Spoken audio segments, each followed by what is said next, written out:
Scapegoating. Scapegoating is the practice of blaming a single person, or sometimes a group, for problems that have many causes, or for problems that the blamer has caused themselves.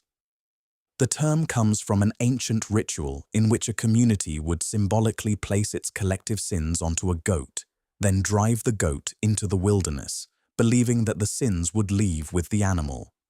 The ritual was meant to bring renewal. The modern equivalent is rarely so clean. It causes great harm and resolves nothing. In families, the scapegoat is often a child or member who is assigned the role of the troubled one, the difficult one, the source of all the family's problems. Whatever goes wrong, this person is somehow blamed. Their behavior is scrutinized, criticized, used to explain the unhappiness of others. Meanwhile, the real sources of dysfunction in the family, the parents who cannot regulate their emotions, the unaddressed traumas, the patterns of communication that no one is willing to change, remain invisible. The scapegoat carries the weight, and the family preserves its illusion of being otherwise healthy. In workplaces, scapegoating happens when a project fails and a single employee is blamed, often the one with the least power to defend themselves. The systemic problems that contributed to the failure, the impossible deadlines, the inadequate resources, the poor leadership decisions, are quietly forgotten. Someone is sacrificed, and the organization continues exactly as it was, free to repeat the same patterns until the next scapegoat is found.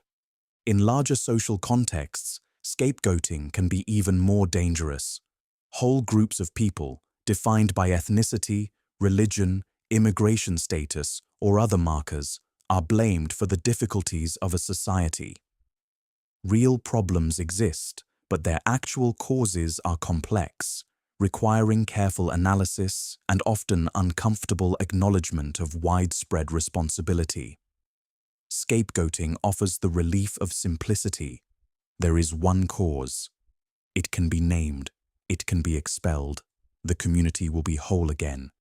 The manipulator who practices scapegoating offers their target a powerful gift. The gift is the dissolution of guilt. To accept the scapegoat narrative is to be relieved of the burden of self-examination. Whatever is wrong is not your fault, not the fault of those you love, not the fault of the systems you participate in. It is the fault of someone else. This sense of relief is intoxicating. It is one reason why scapegoating spreads so easily, even among people who would not normally embrace it. Recognizing scapegoating in your own thinking is one of the most useful self-awareness practices available. When you find yourself certain that a single person or group is responsible for a complex problem, pause. Ask whether the explanation is truly proportionate to the problem. Ask whether the proposed scapegoat actually has the power to cause what they are blamed for. The truth is usually more complicated. The truth usually requires that we hold some of the responsibility ourselves. That holding is uncomfortable, but it is the only path to real change. Memory manipulation. Memory feels solid to us. We feel that our memories are recordings, faithful documents of what occurred, stored away in the archives of our minds. But this is not how memory actually works. Memory is far more fluid, far more constructive, far more vulnerable than we typically realize. And this vulnerability creates an opening for manipulation. Every time you recall a memory, you are not retrieving a perfect file. You are reconstructing the event, drawing on fragments stored in different parts of your brain, weaving them together with your current emotional state, your current beliefs, and the language available to you in this moment. Each act of remembering subtly alters the memory. The version you recall today is slightly different from the version you would have recalled a year ago, and it will be different again a year from now. A skilled manipulator can exploit this fluidity. They can introduce false details into your account of events, repeating them confidently until you begin to incorporate them. They can suggest that your memory of an event is incorrect, gradually undermining your confidence in what you recall. They can take real events and reframe them, recasting their own role from villain to victim, from aggressor to peacemaker. They can place themselves at scenes where they were not present, or remove themselves from scenes where they clearly were. Over time, your memory of your shared history begins to shift in their favor. This is one reason why long-term relationships with manipulative people can become so disorienting. You cannot rely on your shared history as a reference point because the history itself is being constantly rewritten. You may bring up something the manipulator did, an incident from years ago that wounded you. They will tell a different story. They will be so confident in their version, so detailed, so consistent that you begin to wonder, did it really happen the way I remember it? Did I misunderstand at the time? Did I provoke them in ways I have forgotten? The most extreme forms of memory manipulation involve the implantation of entirely false memories. Research has shown that this is alarmingly easy to do under the right conditions. A person can be convinced, with persistent suggestion, that they experienced events that never occurred. They will remember the events vividly, with sensory detail, even though those events have no basis in reality. To protect your memory, keep records when something matters. Write things down close to the time they occur. Save messages. Keep journals. Trust the contemporaneous record more than any later account, including your own. When someone insists that your memory is wrong, do not automatically capitulate. The fact that someone speaks with absolute certainty does not mean they are correct. It only means they speak with certainty. The Baader-Meinhof phenomenon.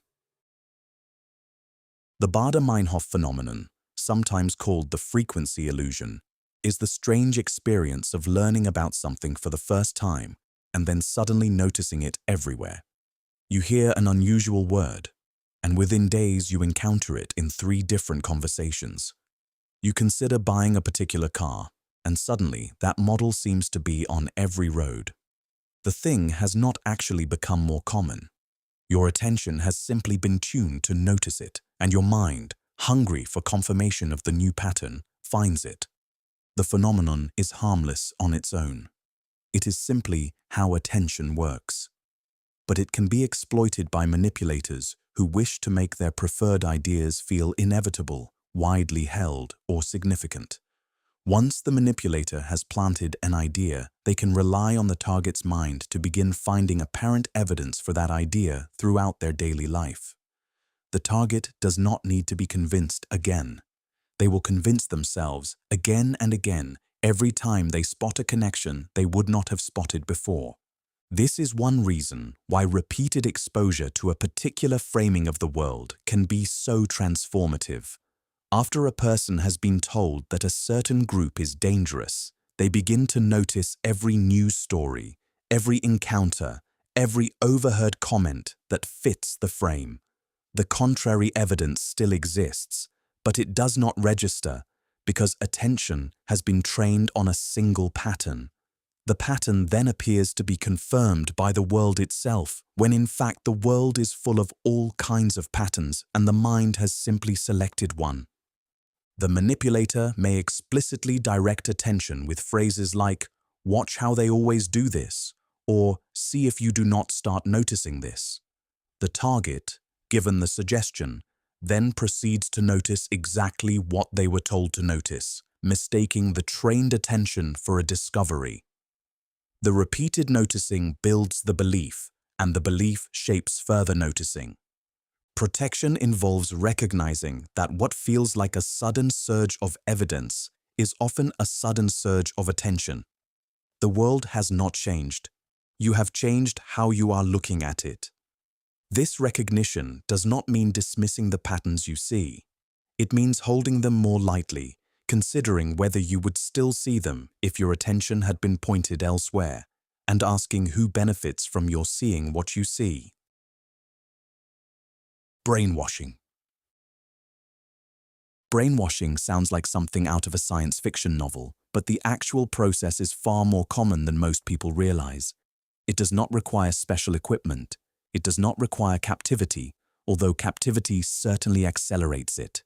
At its core, brainwashing is simply the deliberate restructuring of a person's beliefs, values, and identity, achieved through a careful combination of isolation, emotional pressure, repetition, and reward. The process tends to follow a predictable arc. First, the target is isolated from their previous social network.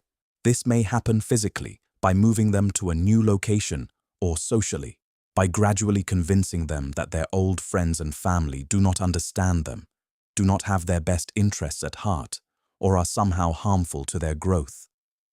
Once isolation is established, the target's old sources of information, validation, and identity are cut off. They are now dependent on the new source for their sense of who they are and what is true. Next comes the breaking down of the existing self.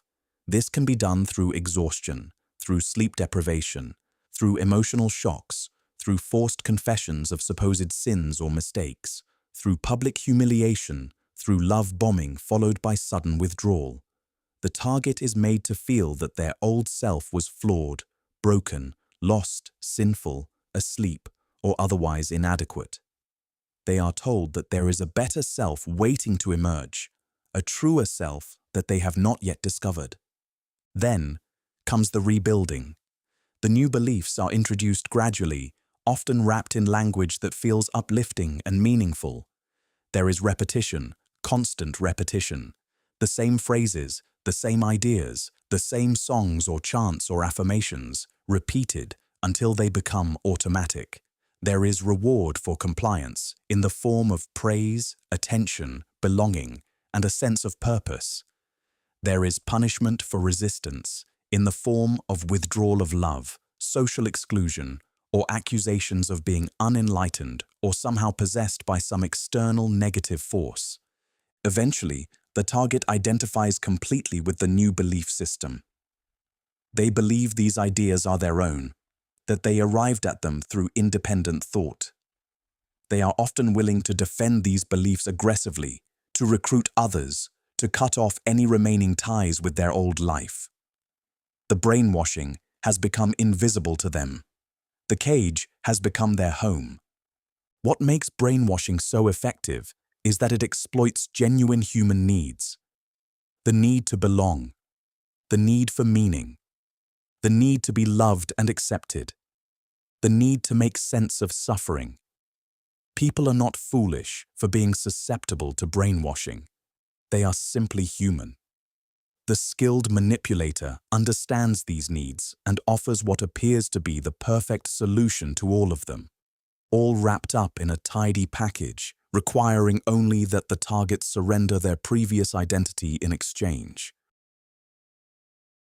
Cultivating dependence.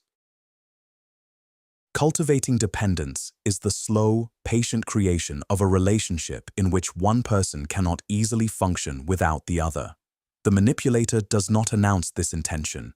They do not say, "I am going to make you dependent on me." They simply begin to take over functions that the target previously handled on their own, often under the guise of helpfulness, love, or efficiency. It might begin innocently. The manipulator offers to handle the finances because they are better with numbers. They take over the social calendar because they are better at remembering things. They drive everywhere because they prefer to drive. They handle the difficult phone calls because they are more assertive. They make decisions about food, about schedules, about which friends to see, about which family members to contact. Each individual instance seems reasonable. Each is presented as a kindness. Over time, however, the target loses competence in these areas. They stop knowing how much money is in the bank account. They stop remembering people's birthdays without prompting. They lose confidence in their own driving. They become afraid to make phone calls themselves. They cannot decide what to eat for dinner without consulting the manipulator. The manipulator, meanwhile, has a comprehensive understanding of every aspect of their shared life. They hold all the information. They control all the access points. The dependence may be financial, when one partner controls the income or the household funds, and the target cannot easily leave because they have no resources of their own. It may be social, when the target's entire community has been replaced by the manipulator's friends and family. It may be emotional, when the target has been told for so long that no one else could ever love them. that they cannot imagine surviving without the manipulator. It may be practical when the target has lost the basic life skills they once possessed and the prospect of handling their own affairs feels overwhelming. What makes this tactic so insidious is that it often happens with the active participation of the target. The target appreciates the help. The target enjoys being taken care of. The target may even feel grateful. By the time they realize what has happened, the dependence is complete. The cage was built one bar at a time, and they helped to construct it themselves, smiling all the while. To protect against this, maintain your own competencies. Even within a healthy relationship, keep your own bank account, your own friendships, your own skills, your own ability to function alone. This is not a sign of distrust. It is a sign of self-respect. Learned helplessness. Learned helplessness is a psychological state in which a person who has been repeatedly subjected to negative conditions over which they had no control, eventually stops trying to escape, even when escape becomes possible. The original research that revealed this phenomenon was conducted on animals, but the principle applies with painful clarity to human beings as well. The mechanism works like this. When a creature, human or otherwise, attempts to take action and that action consistently produces no positive result, or worse, produces punishment, the brain begins to update its model of the world. The world becomes a place where action is futile. Effort becomes a foolish expense of energy. The creature learns to endure, to remain still, to absorb whatever comes, because previous attempts to change the situation have only made things worse or have made no difference at all. In abusive relationships, in oppressive environments, in workplaces dominated by tyrants, in childhoods shaped by unpredictable cruelty, this pattern develops slowly but surely. Early on, the target may protest, they may speak up, they may push back. Each attempt is met with a response that crushes the effort: anger, withdrawal, punishment, manipulation. Eventually, the target stops trying. They may become quiet.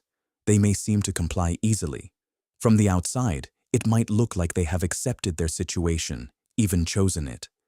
From the inside, however, something more troubling has happened. They have lost the ability to imagine that anything else is possible. The manipulator who cultivates learned helplessness does so deliberately, often without naming what they are doing. They create unpredictable consequences. They punish small infractions severely while ignoring larger ones, so that the target never knows what will trigger anger.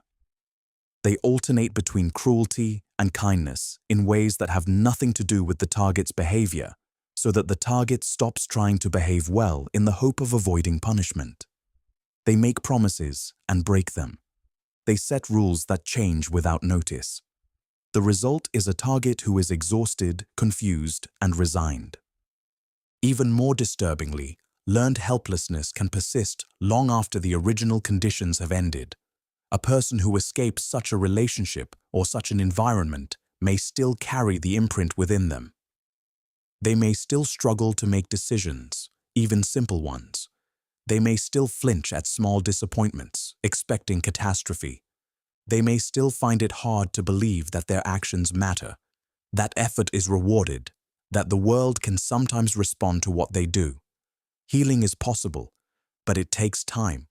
It begins with very small actions, small choices in which the person experiences a clear, predictable outcome. A houseplant that grows when watered, a small project completed.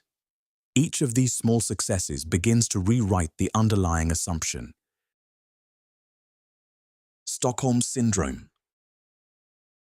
Stockholm Syndrome is a fascinating and often misunderstood psychological phenomenon named after a bank robbery in Sweden in which the hostages, after several days of captivity, began to express sympathy and even affection for their captors. They defended the robbers to the police. They refused to testify against them. Some of them even formed lasting bonds with the men who had threatened their lives. This response, strange as it may seem, is not a sign of weakness or madness on the part of the captives. It is a survival mechanism. When a person is held under conditions of extreme threat, when their life is in the hands of another, the brain seeks any path to safety. One of those paths is connection. If the captor can be made into a person, if the bond between captor and captive can be humanized, perhaps the threat can be reduced. Perhaps the captive will be spared. Stockholm Syndrome involves several overlapping processes. There is the bonding that occurs naturally when two people share an intense experience, even a negative one. There is the sense of gratitude that arises when the captor performs even small acts of kindness, given the context of total power. A glass of water. Permission to use the bathroom. A moment of conversation. These small mercies, against a backdrop of fear, can feel enormous. The captive begins to focus on them, to remember them, to interpret them as evidence that the captor is not entirely bad, that there is goodness within them. There is also the cognitive process of reframing. The brain finds it nearly impossible to live in a state of constant terror and helpless rage. Something has to give. Often, what gives is the perception of the captor. The captor becomes, in the captive's mind, something other than a simple oppressor.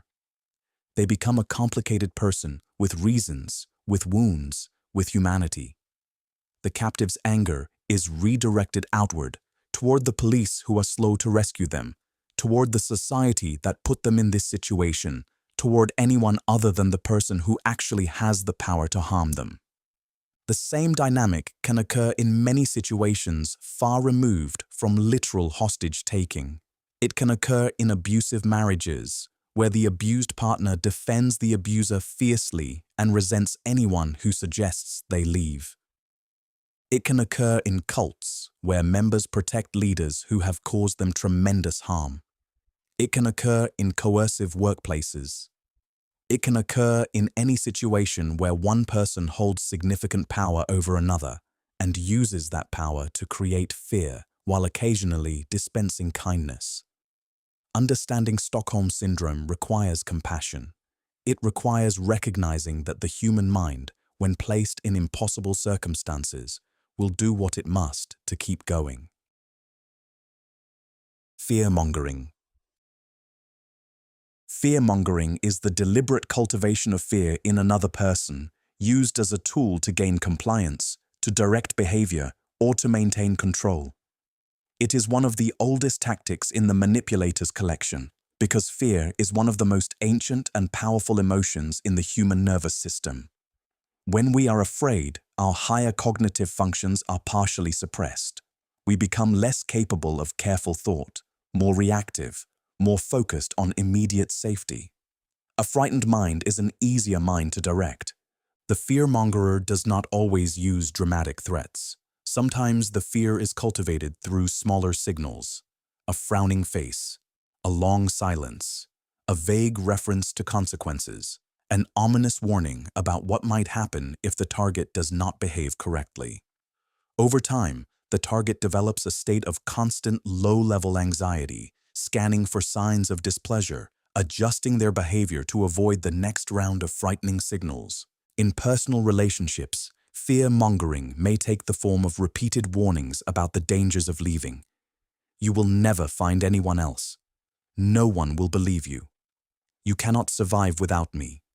I will tell everyone what you really did. The world is dangerous, and only I can protect you. These messages, repeated often enough, lodge themselves in the target's mind. They become assumptions, accepted facts, hidden barriers that prevent any imagination of a different life. In broader social contexts, fear-mongering operates on entire populations. Leaders, organizations, and movements have always understood that frightened people are easier to lead. Fear narrows the focus.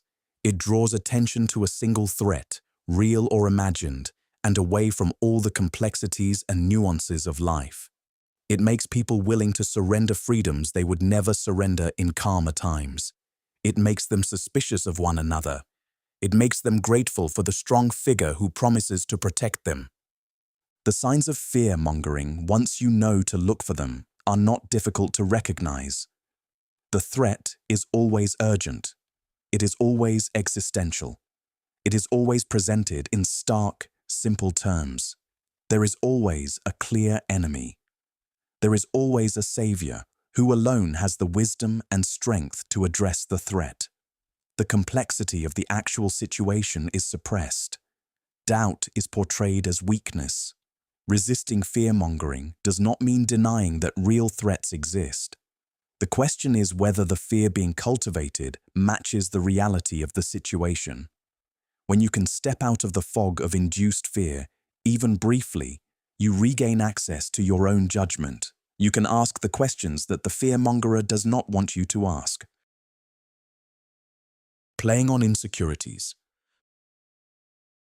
Playing on insecurities is the tactic of identifying a target's deepest doubts about themselves and then using those doubts as levers of control. Everyone has insecurities. Everyone carries some private fear about their worth, their appearance, their intelligence, their lovability, their place in the world. The skilled manipulator listens carefully in the early stages of a relationship, noting which topics make the target uncomfortable, which compliments seem to mean too much, which subjects bring a flicker of pain to their eyes. This information becomes the toolkit for control. Once the insecurities have been catalogued, they can be deployed in many ways. The manipulator may exploit them through direct attacks, dressed up as honesty. I am only telling you this because I love you. No one else will say it. You are gaining weight. You sound stupid in conversation. You will never succeed in your career. Your family is right about you. The cruelty is presented as care, the wound delivered with the appearance of concern, or the insecurities may be exploited through more subtle means. The manipulator agrees, sympathetically, with whatever fear the target expresses about themselves. Yes, you are right. You do tend to make people uncomfortable. Yes, you are right. Your work is not as good as the others. The manipulator does not need to invent the criticism. They simply confirm and reinforce what the target already secretly believes, and over time, the doubt grows from a quiet whisper into a constant chorus. The manipulator may also use the contrast technique.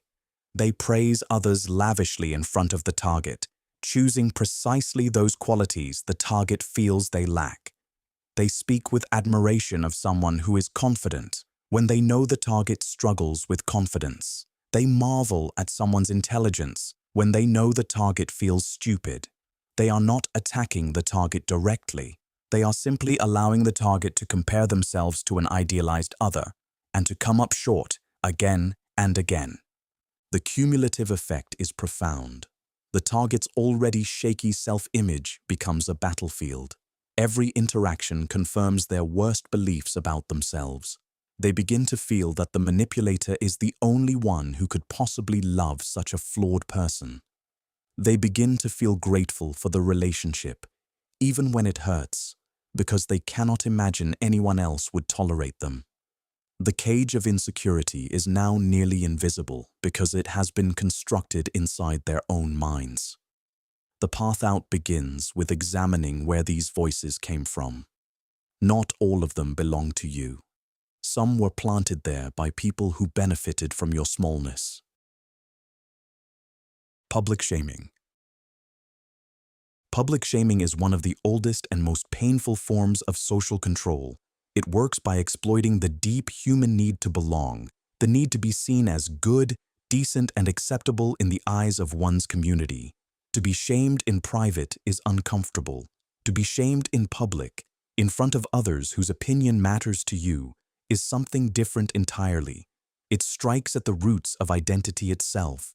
It threatens not only your feelings, but your standing in the world. The manipulator who uses public shaming understands this power. They wait for moments when others are present, and then they choose to criticize, mock, or expose the target. They turn small disagreements into public spectacles. They share private information that the target shared in confidence, framing it as honest concern or as a joke. They roll their eyes when the target speaks, performing for the audience rather than communicating with the target. They let out a small laugh at the wrong moment. The target, suddenly aware of being watched, freezes. The conversation moves on. The wound, however, remains. What makes public shaming so effective is that it creates a permanent record in the target's mind. Long after the moment has passed, the target will replay it. They will imagine the witnesses, what they thought, whether they were laughing inwardly, whether they think less of them now. The shame outlasts the event by days, sometimes years, and the manipulator does not need to repeat the act. The threat of repetition is enough. The target begins to monitor themselves carefully whenever others are present, suppressing their opinions, agreeing more readily, avoiding any topic that might trigger another humiliating moment. In the modern world, public shaming has expanded beyond the room. It happens through screens. A single comment, a single photograph, a single careless word can be amplified, multiplied, broadcast to thousands of strangers. The manipulator who shames someone online is participating in something ancient, but with new and frightening reach. The shame can follow the target wherever they go. Protection against public shaming begins with separating your sense of self from the reactions of any single audience. The shamer wants you to feel that the watching eyes have authority over your worth. They do not. People who would diminish you in public are not the keepers of your value.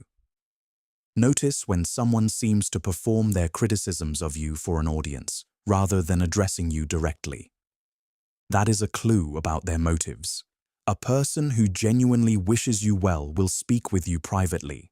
A person who wishes to control you will speak about you publicly, knowing that the audience itself becomes the cage. Hoovering. Hoovering is named after a vacuum cleaner because that is precisely what it does. It sucks the target back in. It is the tactic used by manipulators when their target has begun to pull away, to set boundaries, to consider leaving, or has already left. Just when the target has begun to feel the strange relief of distance, the manipulator returns, transformed, full of warmth and apology and tenderness, vacuuming them back into the relationship. The Hoover begins with what feels like a miracle. The person who once hurt you is now reaching out with humility. They acknowledge their mistakes, sometimes in detailed and surprising ways. They speak of how much they have changed, how much they have learned, how empty their life has been without you. They send long messages full of feeling. They show up with gifts. They cry. They make promises. They tell you that they have finally understood, that they will be different now, that they cannot live without you. For a target who has been starved for warmth, this experience is overwhelming. It feels like vindication. All those years of trying, all those moments of hope, all those whispers of "believe me one more time" are suddenly being rewarded. The target wants to believe. They have always wanted to believe. The pain of leaving was so great precisely because the love, in some form, was real.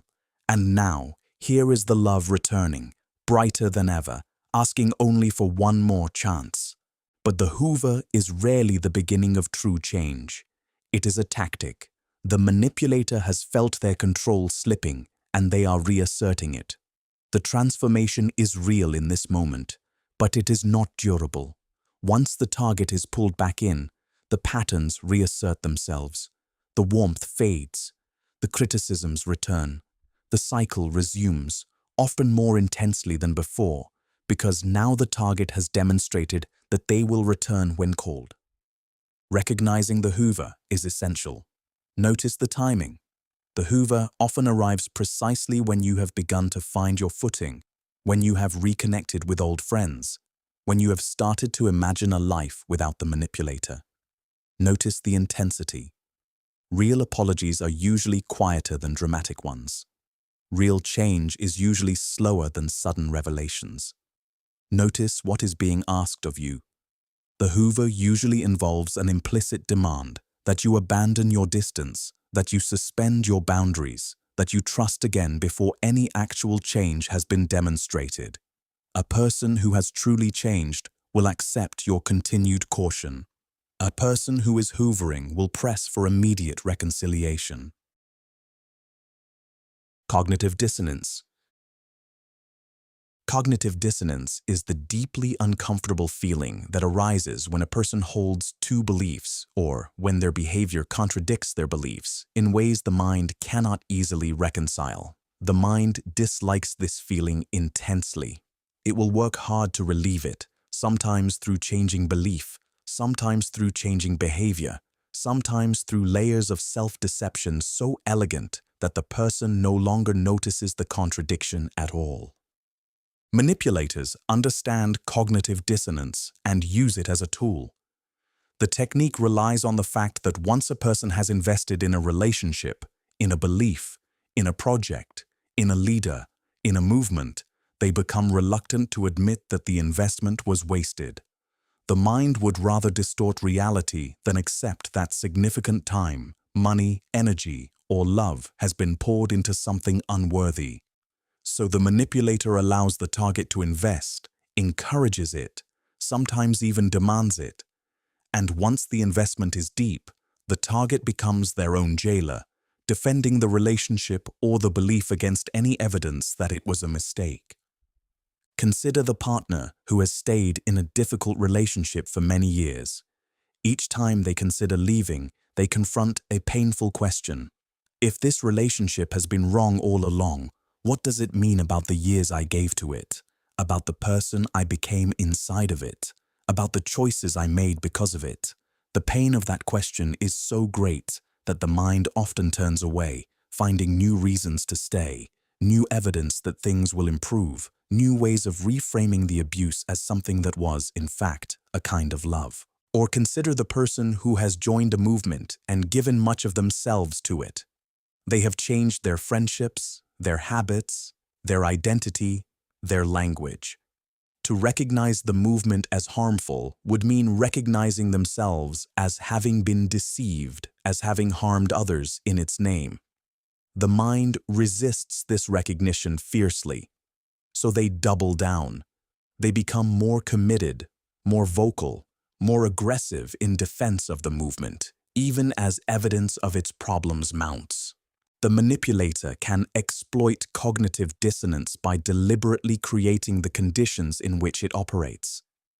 They pull the target into small commitments first, knowing that those small commitments will create pressure to make larger ones in order to remain consistent. They invite contributions of time, money, vulnerability, and public declaration, knowing that each contribution makes departure harder. They count on the target's mind to do the work of imprisonment, long after their hands have been removed from the bars. The way out is to recognize that the past cannot be changed by current loyalty. The years that were spent are spent regardless. The only question is what to do now. Exploiting empathy. Empathy is one of the most beautiful capacities of the human mind.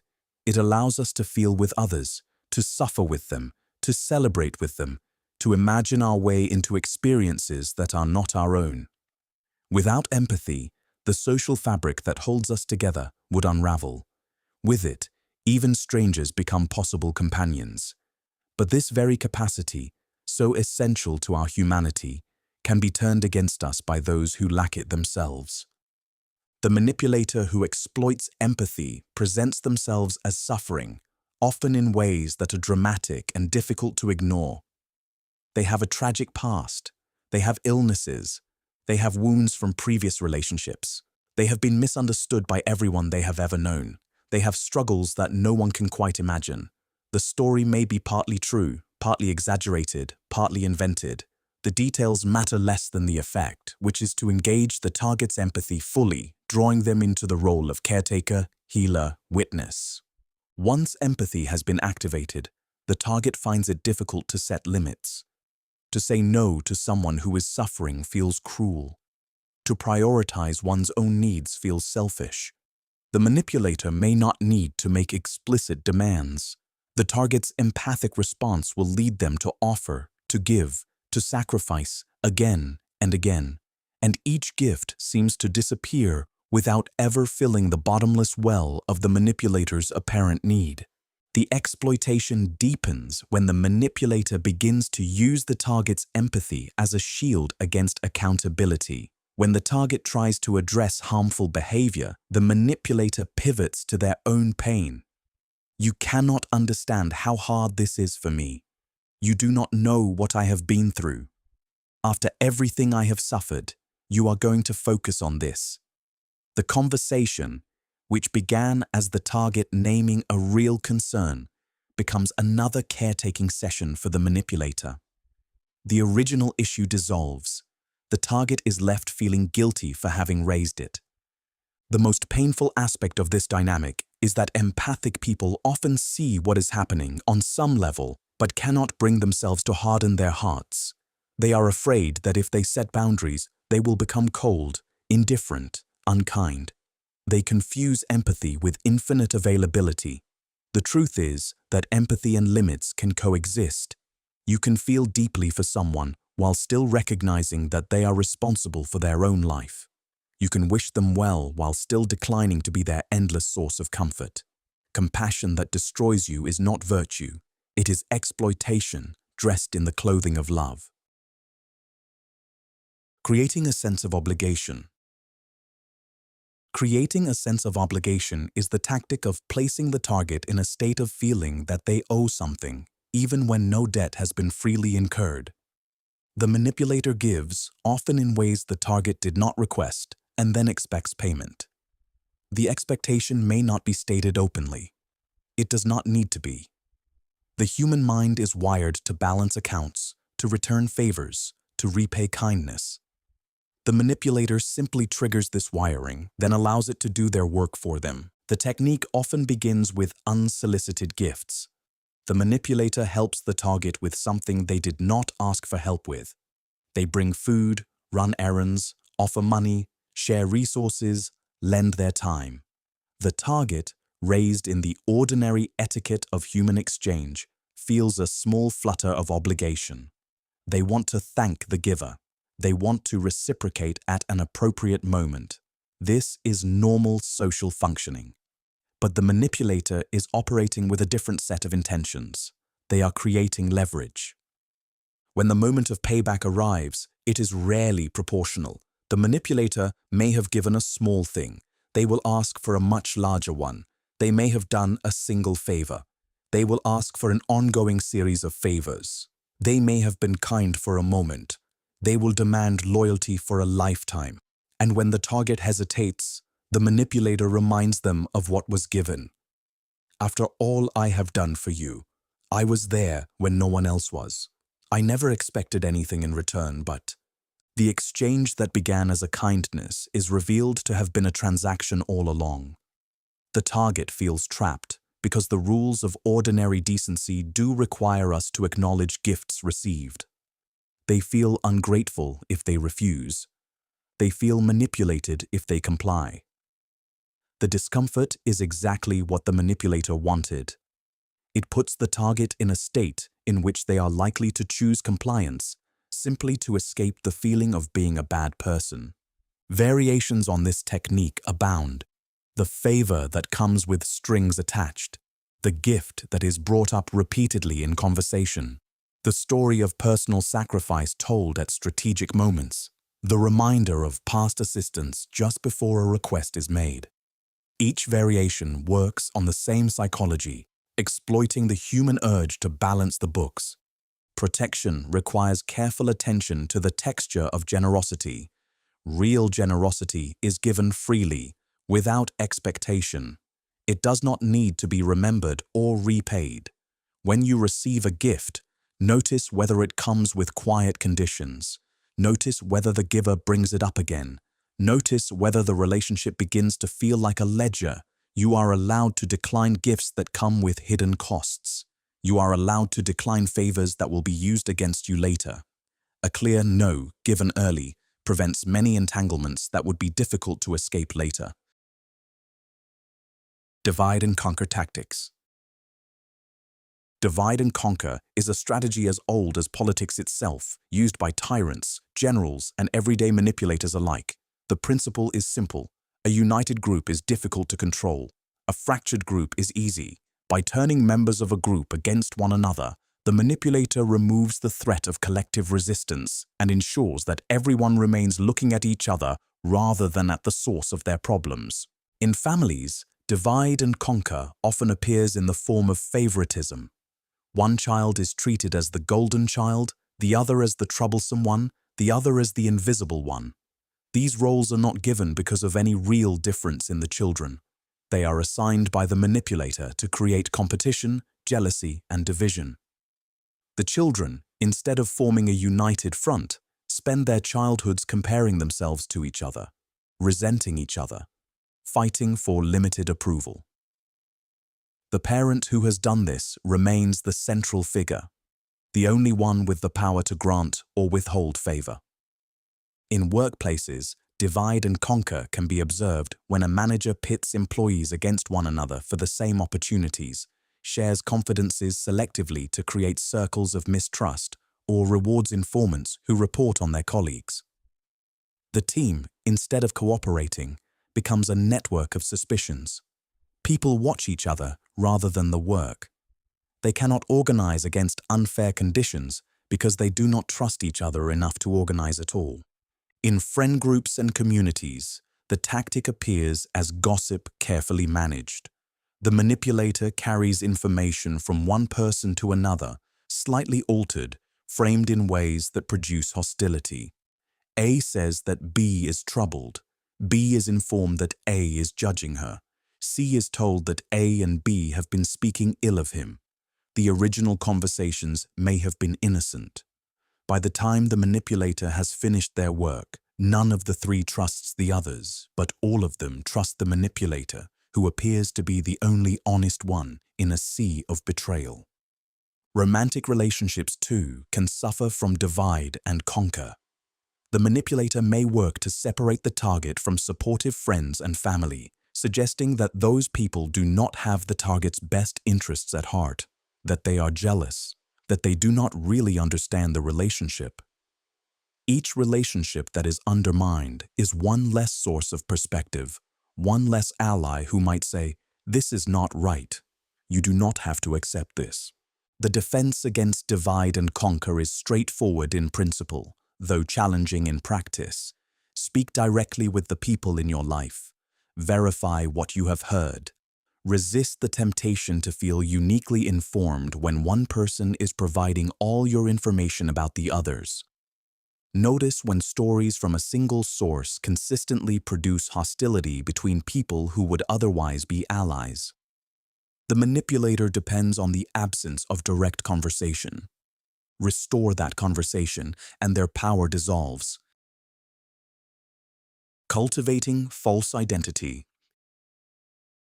Cultivating false identity is the tactic of crafting a self that does not exist, presenting it convincingly to others, and using their belief in this constructed self to gain trust, influence, or control. We all manage our self-presentation to some degree. We choose how we dress, what we share, how we speak in different settings. This is normal social life. The cultivation of false identity is something different. It is the deliberate construction of a fiction designed to deceive. The false identity may be a false biography. The manipulator claims experiences they did not have, achievements they did not earn, qualifications they do not possess. They speak of past careers, hardships, relationships, and accomplishments with such consistent detail that the listener has no obvious reason to doubt them. The fiction is rehearsed and refined over time, its inconsistencies smoothed away with each retelling. The false identity may be a false character. The manipulator pretends to values they do not actually hold, to virtues they do not practice, to depths of feeling they do not actually possess. They learn the language of kindness without practicing kindness. They study the surface of integrity while remaining unbound by it. They display passion for causes they do not care about, when those causes happen to attract the people they wish to influence. The false identity may be a false role. The manipulator claims to be a friend, a mentor, a healer, a teacher, a partner, when in truth they are pursuing a quite different agenda. The performed role gives them access. People allow friends, mentors, and healers into places of vulnerability that would otherwise be guarded. Once inside, the manipulator exploits what the genuine version of that role would never exploit. What makes cultivated false identity so dangerous is that the target's responses are based on the fiction. They open up to a person who does not exist. They share with someone who is not really listening as that someone would seem to be listening. They love someone who has been performing the role of lover. When the truth eventually emerges, often through a slow accumulation of inconsistencies, the disorientation can be profound. The target must reinterpret every conversation, every shared moment, every gesture of apparent affection. They must mourn not only the relationship, but also the person they thought they were in relationship with, who turns out never to have existed at all. Protection involves slow trust. Allow people to reveal themselves over time. Notice consistency between words and actions, between stated values and actual behavior. Notice whether their account of themselves changes in small ways from telling to telling, whether details shift, whether the timeline does not quite add up. Notice whether they show curiosity about you or only manage your perception of them. The cultivated false self is often beautiful at first glance. The genuine self, with all its imperfections, takes time to know and is in the long run far more nourishing to the soul. The seeds of self-doubt. The seeds of self-doubt is a tactic so quiet, so patient, that the target may not notice it for years. It is the slow planting of small uncertainties about oneself, watered regularly, allowed to grow until they have become the dominant features of the inner landscape. The manipulator does not need to attack the target's confidence directly. They simply place small seeds, then wait. A seed is a comment. Are you sure you should wear that? A seed is a question. Do you really think you can do this? A seed is a hesitation, a slight lift of the eyebrow when the target shares an idea. A seed is a story about someone else who tried something similar and failed. None of these is a direct insult. None could easily be challenged in the moment. They are too small.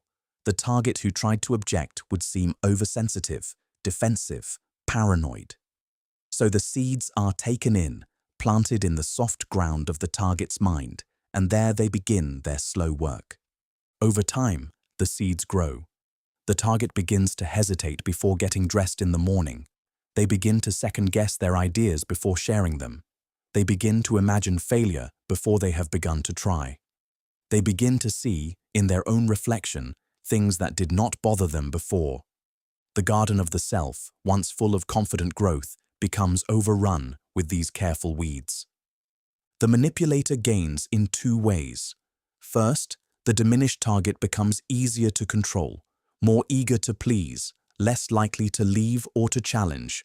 Second, the manipulator can position themselves as the only secure ground in the target's increasingly uncertain world. When everything else feels unstable, the target may cling to the manipulator as a source of identity, even though the manipulator was the one who undermined the original identity. What makes this tactic so insidious is that it can resemble ordinary feedback.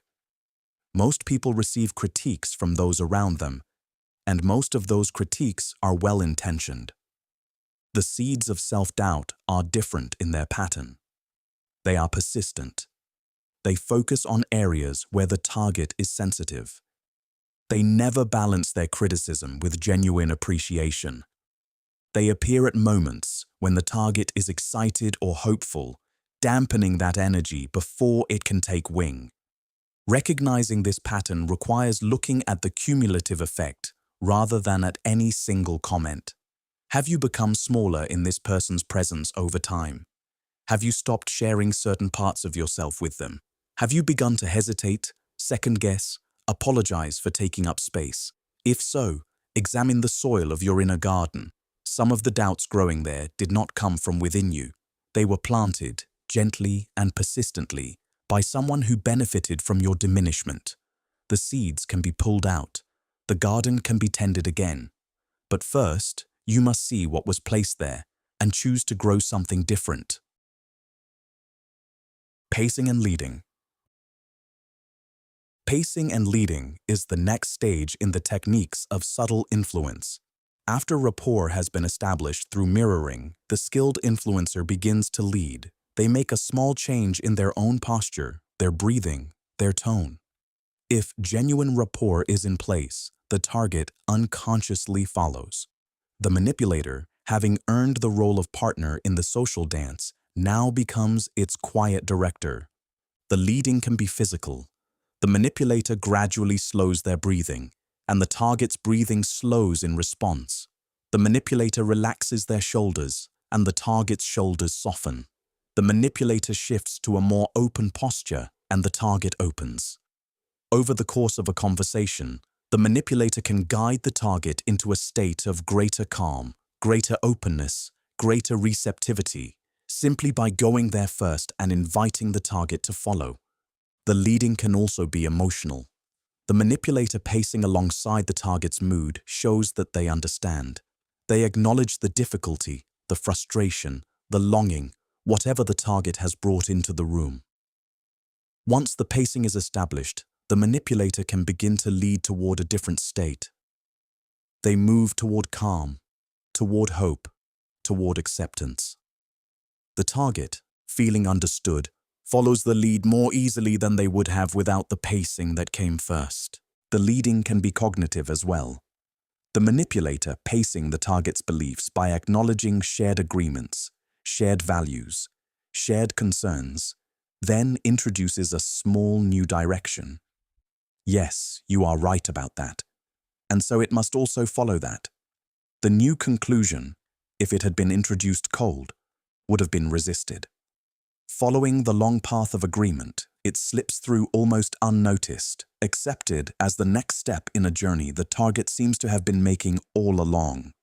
There are healthy uses of this technique in counseling, in coaching, in skilled communication. The technique itself is not evil. Its character depends on the intention.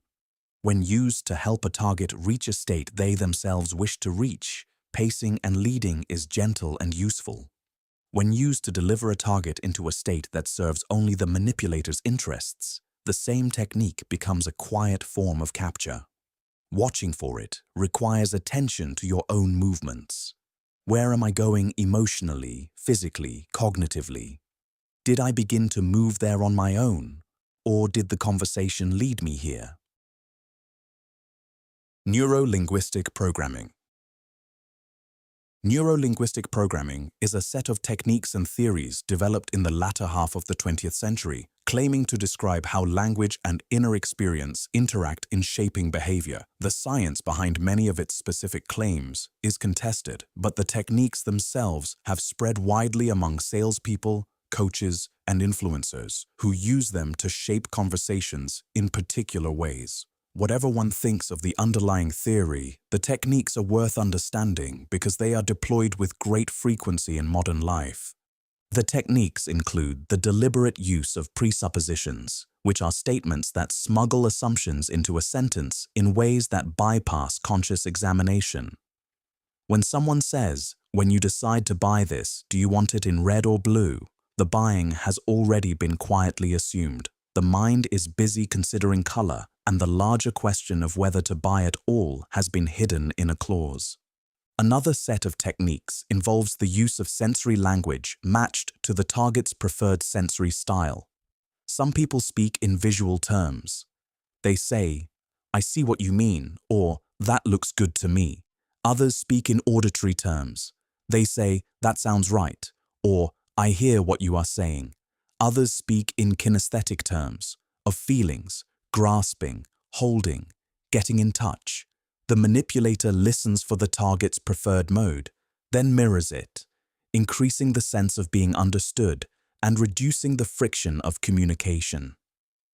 Yet another technique is anchoring through gesture, tone, or touch.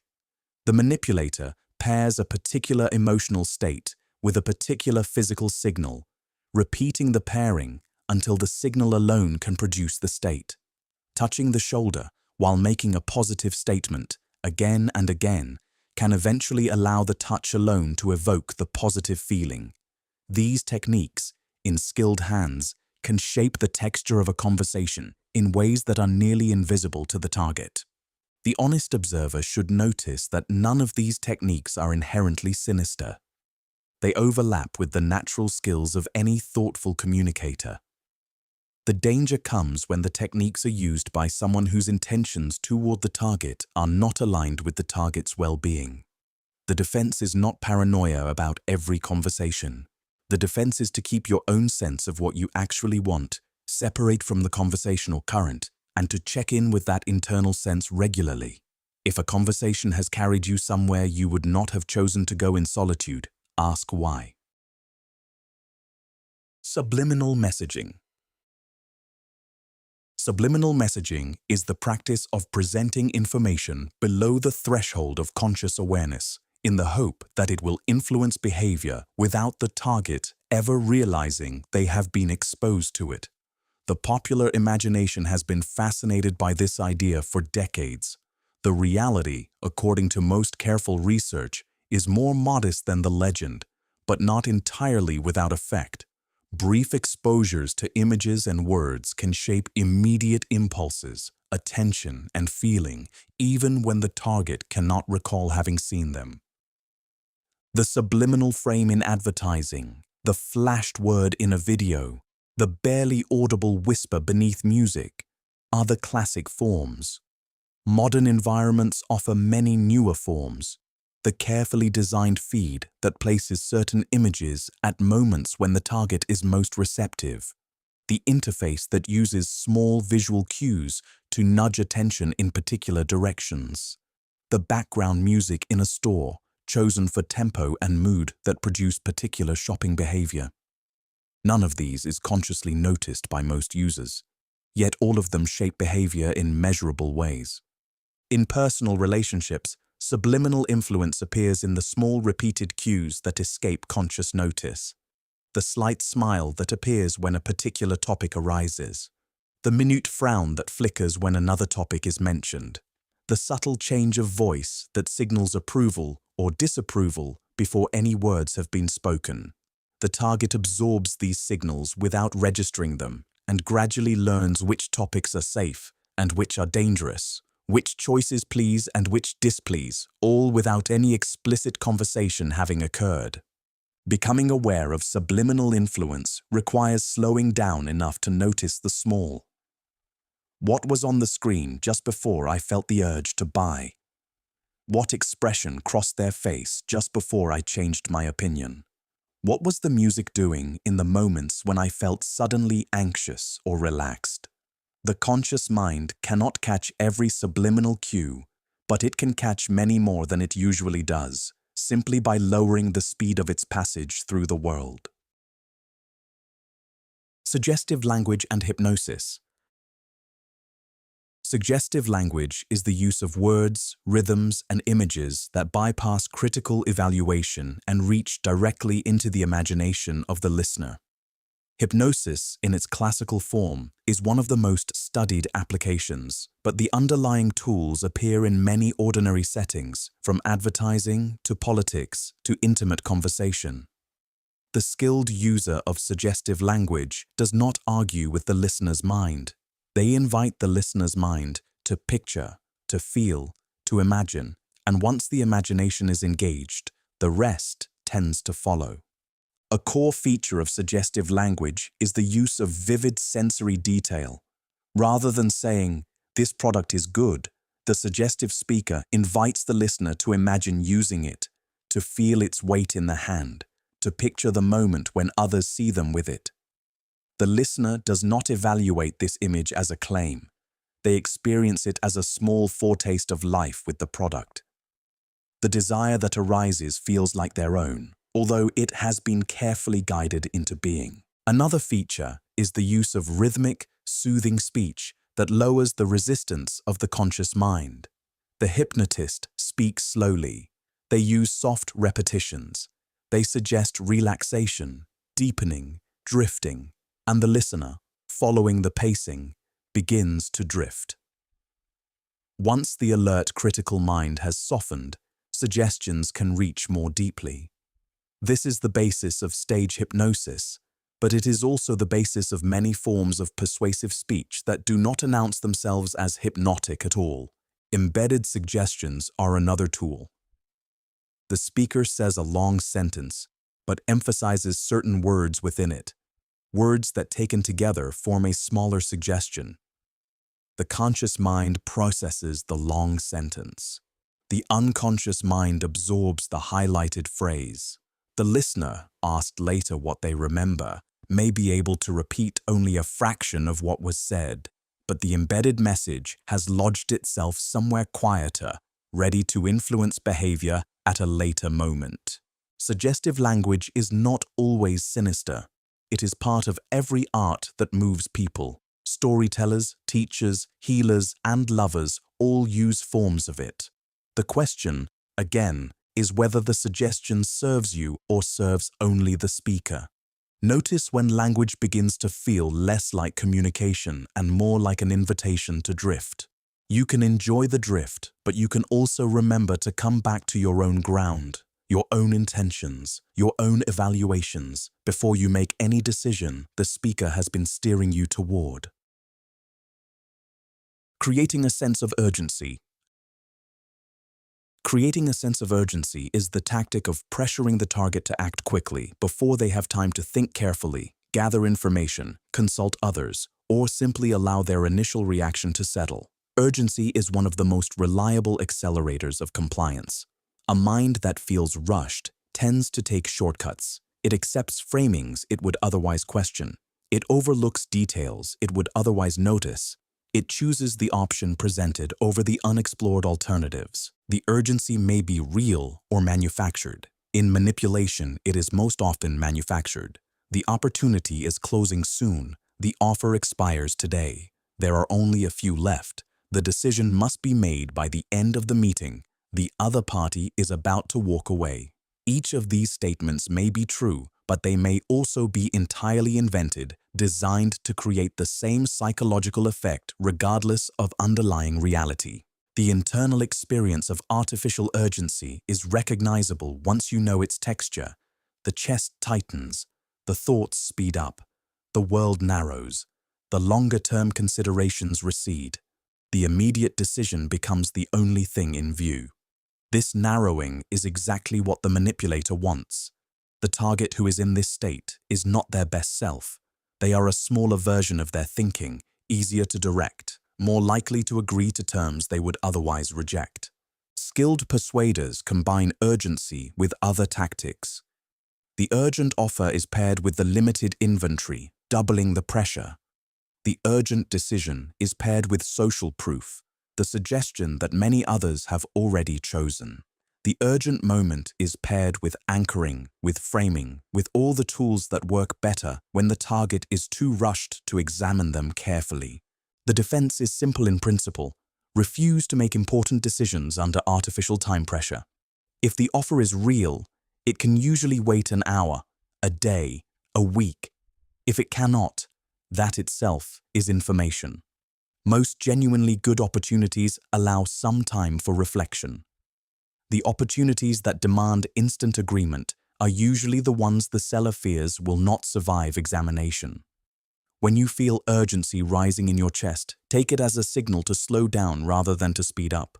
The pressure is data, not direction. Foot in the door technique. The foot in the door technique is a sequence of requests in which the manipulator first asks for something small, easy to grant, and uses the granted small request as a stepping stone toward a larger one. The principle relies on a quirk of human psychology. Once we have granted a small favor, we begin to see ourselves as the kind of person who helps this requester. Our self-image has shifted. To refuse a slightly larger favor afterward would be inconsistent with that new self-image, and the mind dislikes inconsistency. The technique was first systematically studied by researchers who found that people who had agreed to put a small sticker in their window, supporting some cause, were far more likely to later agree to put a large sign in their yard, than those who had been approached cold with the large request. The small commitment opened the door just a little, and the door was easier to push wider once it was no longer fully closed. In daily manipulation, this tactic appears constantly. The salesperson who first asks only for a moment of your time. The acquaintance who first borrows something small. The romantic partner who first asks only for a small concession. Each small request, granted, places the target on a path toward larger requests. Each step seems small in itself, only slightly more than the last. By the time the target looks around, they are far from where they began, having walked the distance one easy step at a time. The danger is not in granting small favors. Most small favors are part of healthy social life. The danger is in failing to notice the pattern, the steady escalation, the way each yes is being used to extract the next yes. The target who is alert to this pattern can catch it early. They can recognize that the request is not the first request, but a step in a sequence, and they can choose to step off the path before it has narrowed too far. The protection is to evaluate each request on its own merits. Would I grant this if I had not granted the previous requests? Is this consistent with what I actually want to give? Am I saying yes because the request is reasonable, or because I have grown used to saying yes to this person? The willingness to break a pattern of yes, even with a small no, restores your freedom of choice. A relationship that cannot tolerate that small no was never as freely chosen as it appeared. Lowballing. Lowballing is the practice of securing a target's agreement to a deal at favorable terms, then changing the terms after the agreement has been made. The change is usually small enough that the target accepts it rather than walking away, but large enough that the deal is now significantly worse than what was originally promised. The technique is named after the way a low initial offer is rolled in like a softball, then replaced once the target has begun to reach for it. The classic example is in sales. The buyer agrees to purchase at a particular price. Paperwork begins. Time passes. The salesperson returns with regrets. There has been a complication. The price will need to be slightly higher because of some new factor or some calculation that was not previously accounted for.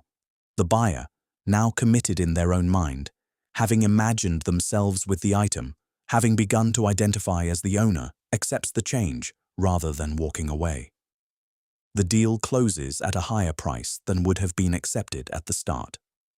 The same dynamic appears in many other settings. The job offer that comes with one set of expectations and is gradually revised. The relationship that begins with one set of agreements and slowly changes shape. The contract that is presented again with small adjustments after preliminary agreement. In each case, the manipulator relies on the target's psychological commitment to the deal as a barrier against walking away. The reason lowballing works is that human minds, once they have committed to a course of action, find it surprisingly hard to reverse. We do not like the experience of having been wrong, of having wasted time and emotion, of admitting that we made a poor judgment. Walking away from a deal we have begun to embrace requires admitting all of these things. Many people choose to absorb the small worsening rather than face the larger disappointment of starting over. The defense is to recognize commitment as a stage that can be exited at any point if the terms change. Imagine, before any negotiation, what your walking away point is. What change in the terms would be unacceptable. Hold that point firmly when the changes begin to arrive. Be willing to lose what you have already invested in the deal, because the alternative, accepting a worsening deal because of that investment, almost always costs more in the long run. A reputation for being willing to walk away is the strongest protection against lowballing tactics. Exploiting the need for closure. Human beings have a deep need for closure, for resolution of open questions, for the comfort of knowing how things will end. Uncertainty is uncomfortable. The mind, faced with an unresolved situation, keeps returning to it, turning it over, seeking the answer that will allow it to settle. This need for closure serves us well in many contexts. It motivates us to finish what we start, to seek truth, to complete relationships and projects with care. But like every other psychological feature, it can be exploited. The manipulator who understands this need creates situations of strategic ambiguity, leaving the target uncertain about important matters and then offering to resolve the uncertainty in exchange for compliance. They become deliberately vague about their feelings, their intentions, their plans, knowing that the target will work hard to extract clarity. They drop hints that suggest something significant is unresolved, then withhold the information that would resolve it. The target, caught in this state of unresolved tension, finds themselves doing things they would not otherwise do. They check messages obsessively. They overthink small interactions. They offer concessions in the hope of receiving the closure they crave. The manipulator, holding the missing piece of the puzzle, gains influence simply by withholding it. The target's restless mind does the work that direct demands would have struggled to accomplish. In relationships, this tactic appears as ambiguous warmth followed by sudden withdrawal. The target spends days trying to understand what changed, what they did wrong, when the warmth will return.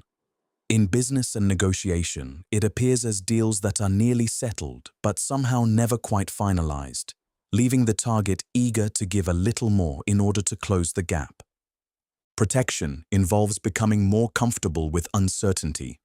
Not all questions can be answered immediately. Not every loose thread needs to be tied off today.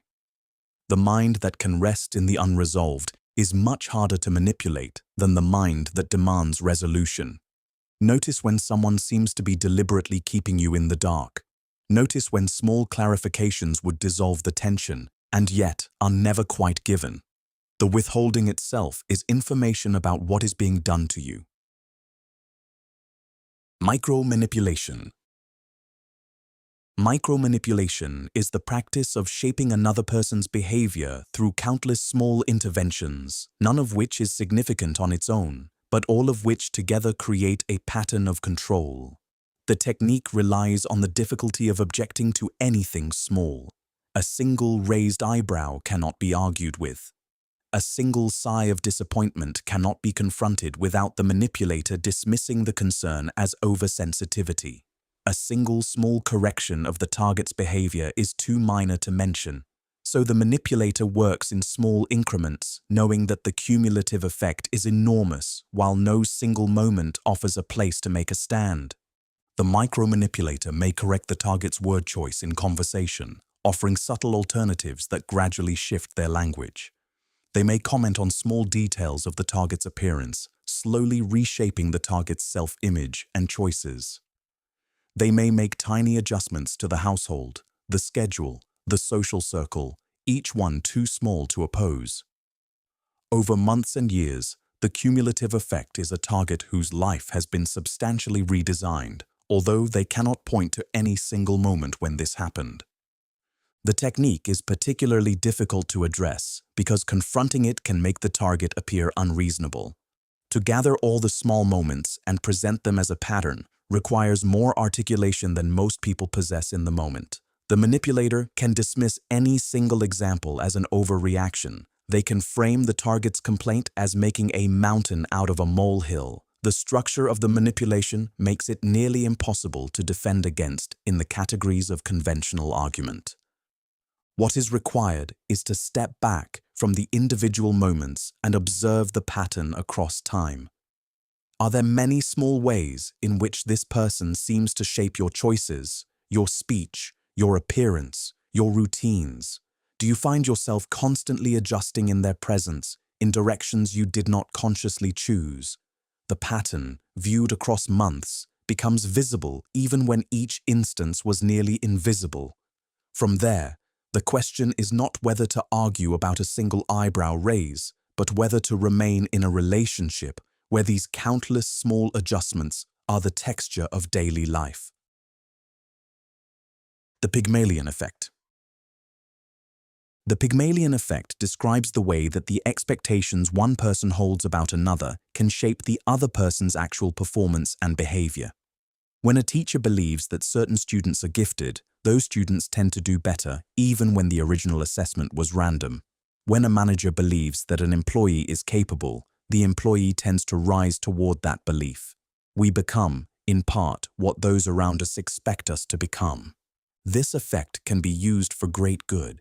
The teacher who believes in their students, the parent who sees the best in their child, the friend who holds a steady vision of who you are at your finest, can lift you toward that vision through the simple power of their expectation. But the same effect can be turned in darker directions. The manipulator, who consistently expects the worst of someone, who treats them as if they were lazy, dishonest, or untrustworthy, can produce exactly those qualities in the target.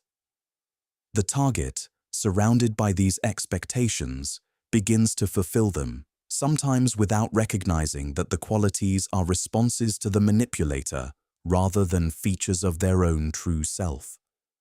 In families, the Pygmalion Effect can create the troubled child who becomes troubled in part because they were treated as troubled. In workplaces, it can create the underperforming employee who underperforms in part because their manager has already given up on them. In intimate relationships, it can create the partner who behaves badly because they have been told in countless small ways that bad behavior is expected from them.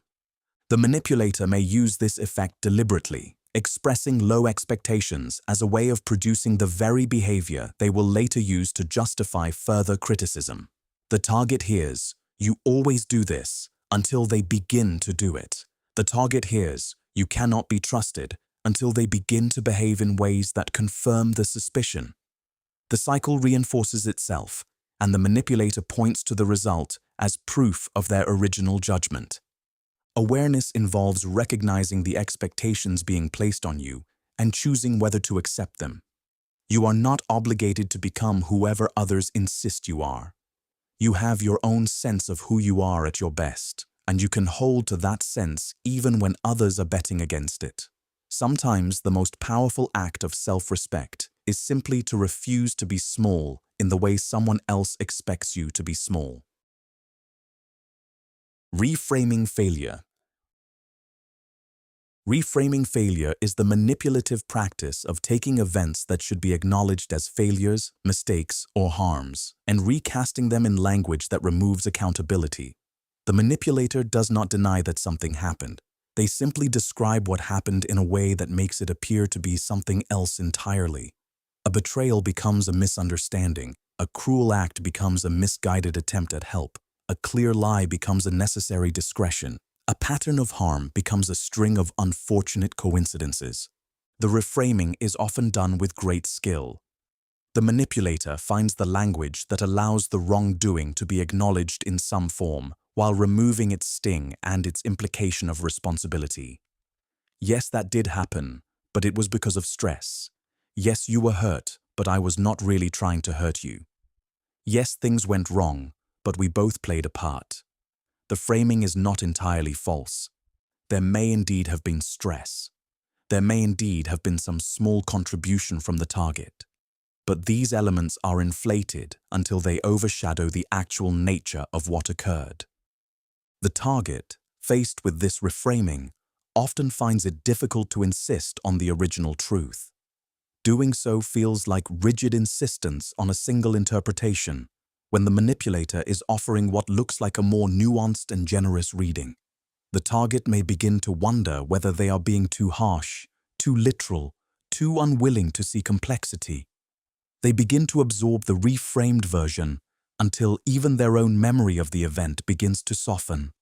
The cumulative effect of repeated reframing is the slow erosion of the target's ability to recognize harm when it occurs.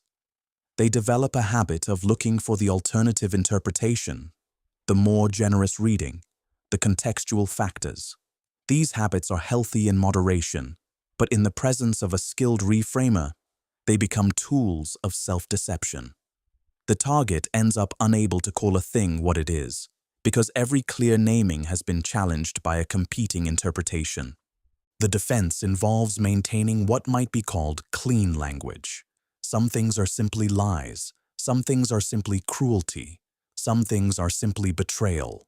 Reframing them in softer language does not change what they actually were. You can hold complexity in your understanding while still preserving accurate names for the things that have happened to you. Time constraints. Time constraints are the deliberate construction of pressure around the time available for a decision, separate from genuine urgency. The manipulator imposes deadlines, schedules, and time pressures designed to compress the target's thinking, to limit their ability to consult others, and to force a choice before careful evaluation can occur. The technique overlaps with creating a sense of urgency, but operates through structural design rather than emotional pressure alone. The negotiator who schedules the meeting late on a Friday afternoon, knowing that the target wishes to be home for the evening, has created a time constraint. The salesperson who conducts long meetings that exhaust the target's capacity for careful analysis has created one. The relationship partner who insists on resolving important matters at the end of the day, when the target is tired, has created one. Each of these uses the limited resource of time and energy as a lever, knowing that a tired or rushed mind makes worse decisions. In larger settings, time constraints appear in the form of artificial deadlines for major commitments. Sign before the end of the quarter. Decide by the end of the meeting. Get back to me by tomorrow morning. The deadlines are not actually as fixed as they appear. They are construction. But the construction works because the target accepts the deadline as a feature of reality and begins to make choices within its frame. The internal experience of time constraint is a particular kind of cognitive narrowing. The mind focuses on the immediate decision, the available options, the looming deadline. The longer view falls away. Considerations that would have been raised in a calmer state are not raised. Doubts that would have surfaced are suppressed. The target, in this state, signs things they would have refused, agrees to things they would have questioned, walks away from things they should have held. The defense is to recognize that most time constraints are negotiable, even when they appear absolute. Ask for more time. The mere request often reveals whether the constraint was genuine. Real deadlines have real reasons. Manufactured ones tend to dissolve under polite resistance. When time pressure is being used as a tool against you, slowing the conversation is not weakness. It is the recovery of your ability to think clearly about what you are being asked to choose. The Ikea Effect. The Ikea Effect is the curious tendency of human beings to value things more highly when they have invested labor in creating or assembling them. The name comes from the furniture company, whose flat-packed products require the buyer to construct them at home. Researchers have found that people consistently rate the value of self-assembled items more highly than identical items that came pre-assembled. The effort itself produces attachment. This effect is exploited in many contexts. Companies invite their customers to participate in the creation of products, knowing that this participation will increase emotional investment in the result. Movements invite their members to contribute time and labor, knowing that the contribution will deepen loyalty. Individuals invite others into joint projects, knowing that the shared effort will create a bond that shared consumption could not achieve. In personal manipulation, the Ikea effect appears in the way that manipulators invite their targets to invest effort in the relationship, in their projects, in their causes. The more the target builds, sacrifices, and labors on behalf of the manipulator, the more the target values what has been built, and the harder it becomes to walk away. The target is not merely losing a relationship if they leave, they are losing the value of all the work they have already poured in. The mind protests this loss, often more strongly than the prospect of continuing harm. This is one reason why people remain in difficult situations long after the harm has become obvious. The years of effort, the children raised, the businesses built, the patterns of life established, all carry weight in the calculation. The Ikea effect inflates the perceived value of the joint construction, making the prospect of abandoning it seem disproportionately painful. Awareness involves recognizing that effort already spent is not a reason to continue spending. The labor of yesterday is gone regardless of what you do today. The question is, what is worth doing with the time and energy that remain? Sometimes the wisest course is to acknowledge that what was built does not deserve to be defended any longer, even though great labor went into it. This recognition is painful, but it is the beginning of freedom from the trap of accumulated investment. Decoy Effect. The decoy effect is the manipulation of choice by introducing an additional option that no one is expected to actually choose, but whose presence shifts the apparent value of the other options. The decoy is designed to be similar to one of the real choices, but slightly worse, making that choice look better by comparison. The target, faced with 3 options instead of 2, finds their judgment quietly redirected. The classic example comes from marketing research. Subjects offered a choice between a small popcorn for a low price and a large popcorn for a high price, often chose the small.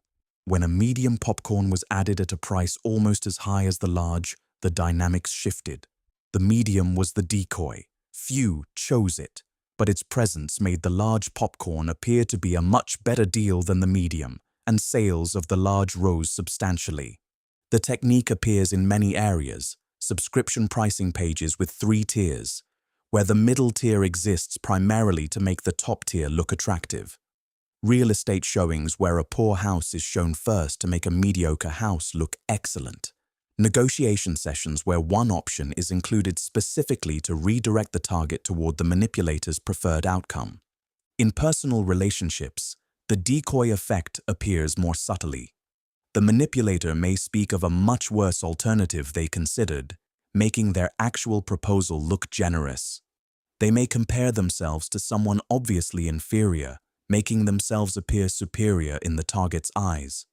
They may include unattractive items in a list of options to redirect attention toward the option they wished the target to choose all along.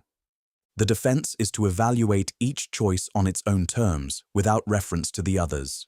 Ask, would I want this thing if it were the only option available? The decoy is usually invisible when each option is examined alone.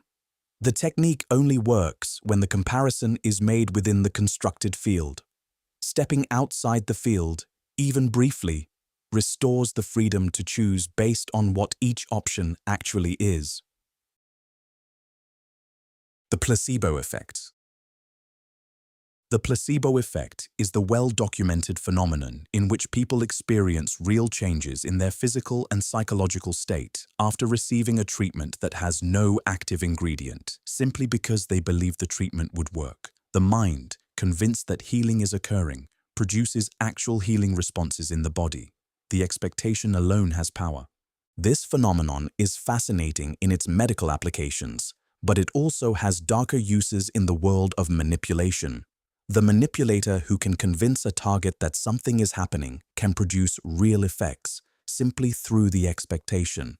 The supposed healer who claims to have cured the target may, through the placebo effect, produce real symptom relief, which the target then attributes to the healer's special abilities. The supposed mentor who promises transformation may produce real changes in the target's confidence and behavior, which the target then credits to the mentor rather than to their own internal capacities. The danger arises when the apparent results bind the target ever more tightly to the source of supposed healing or growth. The target's loyalty deepens. Their willingness to pay, to recommend, to defend the source against critics becomes intense because they have experienced real benefits. They cannot easily believe that the source is fraudulent because the benefits are not imagined. They are real, but they may be real because of the target's own response, not because of anything truly delivered by the supposed source. In personal relationships, the placebo dynamic appears when the manipulator takes credit for changes that the target has actually produced themselves. The target's growing happiness is attributed to the manipulator's presence. The target's improved circumstances are attributed to the manipulator's wisdom. The target, grateful, becomes deeply attached, even when the actual contributions of the manipulator have been minimal or even negative. The defense involves a careful question. What specifically did this person do, in concrete terms, that produced this benefit? If the answer is vague, if the benefit cannot be tied to any specific action or contribution, the placebo dynamic may be at work. The target may be experiencing the effects of their own internal capacities, attributed to an external source for reasons that have more to do with hope than with cause and effect. Loss aversion. Loss aversion is the well-established discovery that human beings feel the pain of loss more intensely than the pleasure of equivalent gain. Losing $100 hurts more than gaining $100 feels good, often by a significant margin. We are, in our deep wiring, more motivated to avoid losses than to seek gains. This asymmetry, useful in the dangerous environments where our species evolved, can be exploited in modern environments where most decisions are no longer about survival. The manipulator who understands loss aversion frames their proposals in terms of what the target stands to lose by not accepting them, rather than what they stand to gain by accepting. The salesperson asks whether the target can really afford to miss this opportunity. The negotiator emphasizes what will be left on the table if the deal is not made today. The romantic partner asks the target to consider what their life will be like without them. In each case, the framing activates the powerful loss avoidance circuits in the brain, producing motivation to act that the gain framing alone could not have produced. The technique is particularly effective because the imagined losses do not need to be real. The mind responds to imagined loss almost as strongly as to actual loss. The vivid description of what could be lost generates the same painful anticipation as a genuine threat.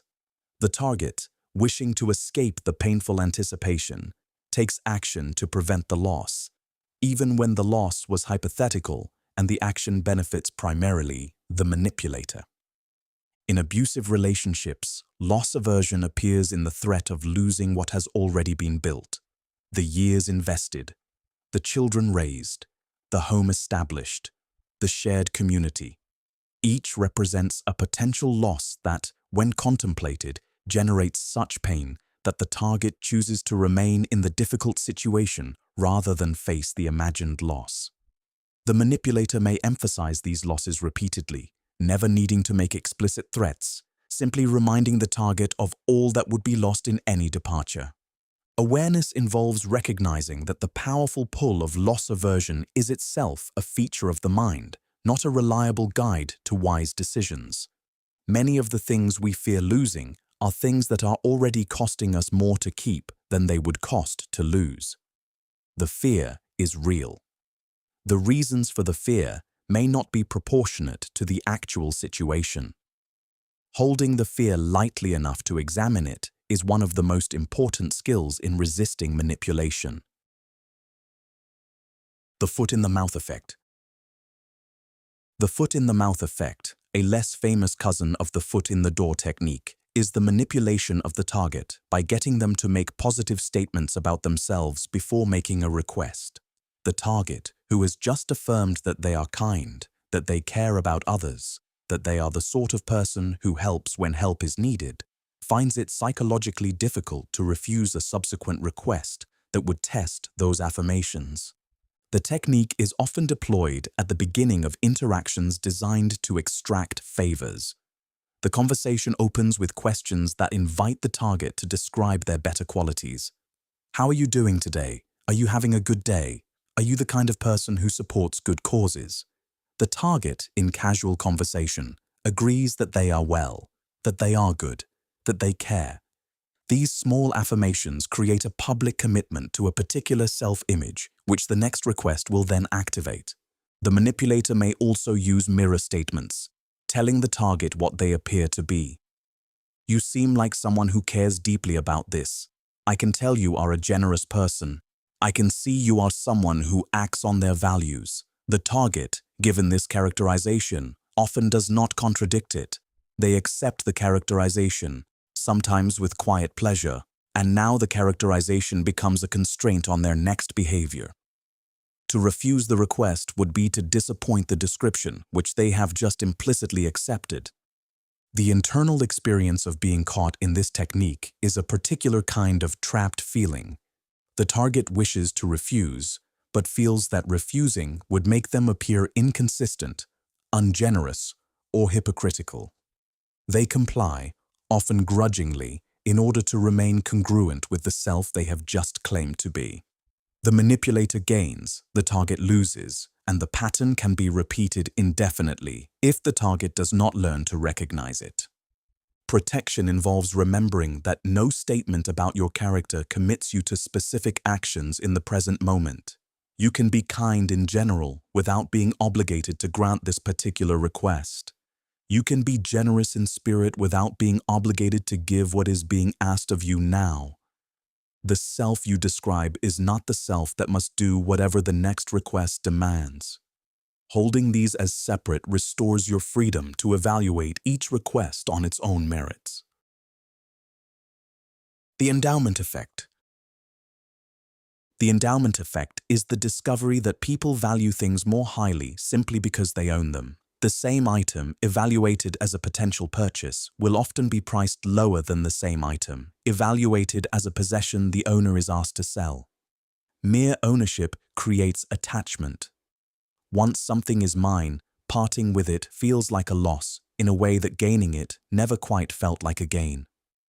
This effect is exploited in many contexts. The free trial that creates a sense of ownership before any purchase has been made.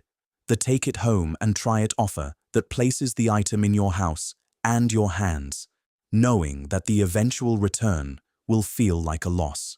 The customization process that lets you mark the item as yours before you have paid for it. Each of these techniques activates the endowment effect, increasing the likelihood that the eventual purchase will be made and that the price will be accepted. In personal manipulation, the endowment effect appears in the way relationships, identities, and beliefs are presented as already belonging to the target. The manipulator speaks as though the relationship is already shared, the membership in the group is already established, the belief is already held. The target, who has not necessarily made these commitments consciously, finds themselves treating them as possessions and resisting suggestions that they should be reconsidered or relinquished. The cumulative effect is a target who feels deeply attached to things they did not actively choose. Their identity, their relationships, their commitments, all feel like possessions that must be protected. The thought of giving them up feels like loss, regardless of whether continuing to hold them is in their interest. The endowment effect transforms ongoing engagement into ownership, and ownership into attachment, and attachment into resistance against any change. The defense involves the regular practice of imagining yourself without something you currently hold, and asking whether you would acquire it today if you did not already have it. Would you choose this relationship if you were starting over? Would you choose this job? Would you choose these beliefs? The question separates the value of what you have from the mere fact of having it. Sometimes the answer reveals that you would still choose what you have, and that is a valuable confirmation. Other times, the answer reveals that you are continuing to hold something only because you already hold it, and that recognition is the beginning of being able to let it go. Mind control.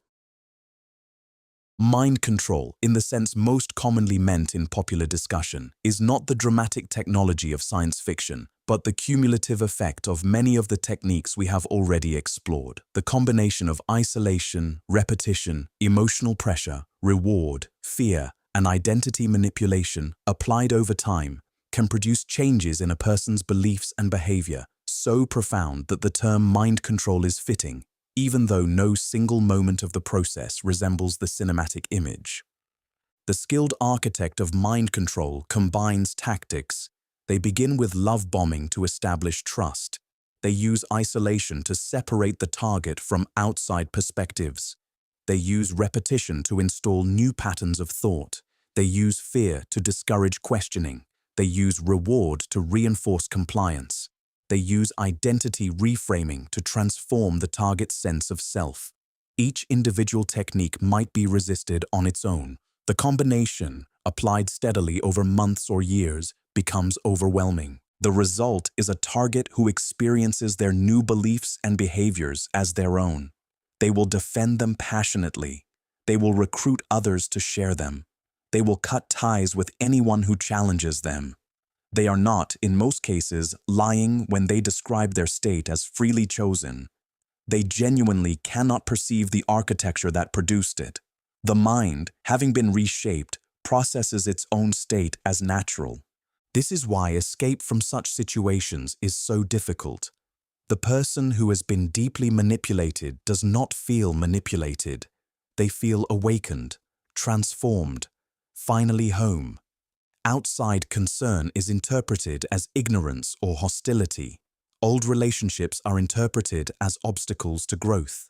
The internal world has been rebuilt, and the new world feels coherent from within. Recovery, when it begins, is usually slow. It often starts with small inconsistencies that accumulate, a promise that did not come true, a leader who behaved badly when they thought no one was watching, a teaching that contradicts an earlier teaching where the contradiction can no longer be explained away. These small fissures, given time and attention, can widen into larger questions and eventually into the full recovery of independent thought. The recovery is painful because so much of the previously held identity must be released. But on the other side of the pain is the genuine self, which has been waiting patiently all along. The power of playing dumb. The power of playing dumb is one of the most underestimated tactics in the manipulator's collection. The manipulator who pretends not to understand, not to remember, not to know, not to be capable, places the burden of every interaction onto the target.